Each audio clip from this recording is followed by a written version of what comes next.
ক্ষমতার হাত বদলায় কিন্তু এই দেশে মানুষের আসলে ভাগ্য বদলায় না। আপনি খেয়াল করলে দেখবেন যে আপনার এলাকার যিনি জনপ্রতিনিধি রয়েছে, নেতা কিংবা এমপি, মন্ত্রী যারা রয়েছে, তার ছেলেমেয়ে বিদেশে পড়ে কিংবা দেশে থাকলে ইংলিশ মিডিয়ামে পড়ে।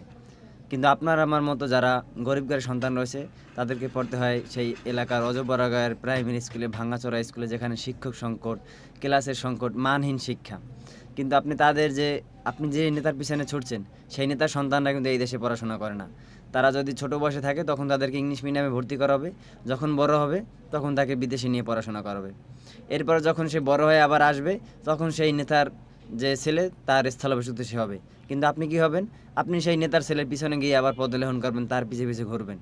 তো আপনার আমার আসলে ভাগ্যের পরিবর্তনটা কখন হবে, কিভাবে হবে? আমি তো সেই সুযোগ পাচ্ছি না।